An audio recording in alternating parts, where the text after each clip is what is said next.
ৰাজকাৰ্যত ব্যস্ত থাকি দেহবোৰ একেবাৰে অস্থিৰ কৰি তুলিছে যাও মই নৰ্তকীগণৰ কাষে তেওঁলোকৰ সৈতে বাৰ্তা আলাপ কৰি দেহলৈ ঘূৰাই আনো মোৰ প্ৰাণ সজীৱ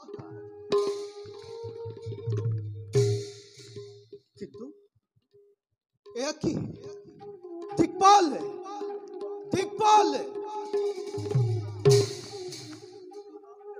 এয়া কি হৈছে দিকপাল দেৱৰাজ মূৰ্খৰ দৰে আচৰণ নকৰিবা দিকপাল অপৰাধ বেলাত উপস্থিত হৈ ঐক্যপ্ৰিয় নাপালো সাক্ষাৎ মই নৰ্তকীগণৰ তুমি হেন দিকপাল থাকোতে কিয় ইন্দ্ৰৰ আদেশ কৰিলে অপেক্ষা দেৱৰাজ তেওঁলোকৰ ইয়াত নাই অপৰাধ আপোনাৰ মনোৰঞ্জনৰ বাবে কৰোতে ব্যৱস্থা আগমন কৰিলে অযোধ্যাৰ ৰজা দশৰথে তেওঁ আপোনাৰ সাক্ষাতৰ বাবে মোক জনাইছে প্ৰণিপাত বিশ্ৰামৰ সময়তো মই কাকো নকৰো সাক্ষাৎ দেখিনো মই কোনো মানৱক দেৱৰাজ তেওঁ পৰাক্ৰমী সূৰ্যবংশী ৰাজা দশৰথ জানে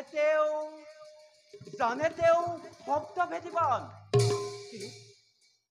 জানে তেওঁ শব্দভেদীবান হয় দেৱৰাজ শব্দভেদীবান দিকপাল মনত পৰিছে অযোধ্যা ৰজৰ নৃপতিৰ পুত্ৰ ৰাজা দশৰথ ইমান পৰশ এই কথাকে মোক স্পষ্টভাৱে প্ৰকাশ কৰা নাছিলা কিয় বলা দিকপাল তেওঁক আমি কৰোগৈ সাক্ষাৎ নহলে অমৰাৱতীপুৰে ঘটিব পলয় বলা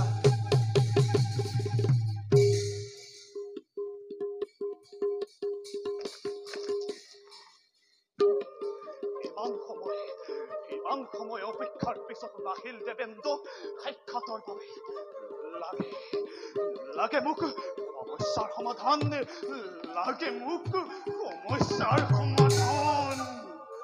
ৰাজন দেৱতাৰ ভক্তি ভৰা সেৱা কৰিবা প্ৰতি নমস্কাৰ দেৱৰাজেও কৰিব কোৱা ৰাজন কিবা সাহায্য দেৱৰাজে কৰিব তোমাক প্ৰদান সাহায্য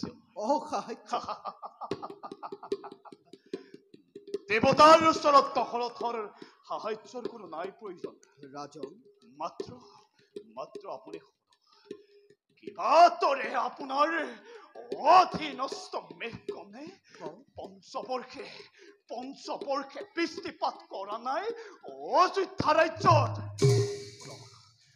শুনক দেবেন্দ্ৰ, শুনক, আজি জলৰ অভাৱত, আজি অন্নৰ অভাৱত অযোধ্যাৰ বিশেষকৈ দক্ষিণ প্ৰান্তৰ প্ৰজাগণে ভুঞ্জিছে নিকাৰ, দেশান্তই হবলৈ কৰিছে আৰম্ভ।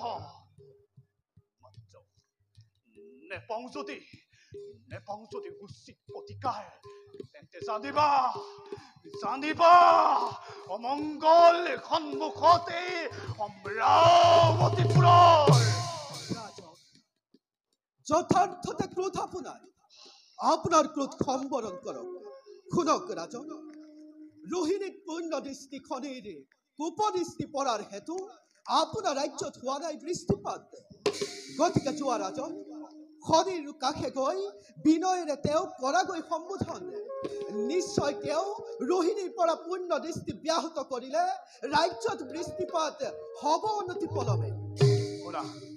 শুনা দেবেন্দ্ৰ, কোৱা ৰাজন। অনুৰোধ নকৰে এই দশৰথে খনিৰ ওচৰত আছে দুবাহুত প্ৰবল শক্তি, ৰণত পৰাস্ত কৰি ৰোহিণীৰ পৰা পূৰ্ণ দৃষ্টি ব্যাহত কৰিম এই খনি দেৱতাৰ। যোৱা ৰাজন, বাৰু দেবেন্দ্ৰ, যোৱা। এবে মই মাগিছো বিদায়। অহংকাৰী উদ্ধত ৰাজন, পাবি আজি তই খনিৰ হাতে ইয়াৰ যোগ্য প্ৰতিদ্বন্দ্বী। বলা দিকপাল, আমিও নিজ কৰ্তব্যত অগ্ৰসৰ।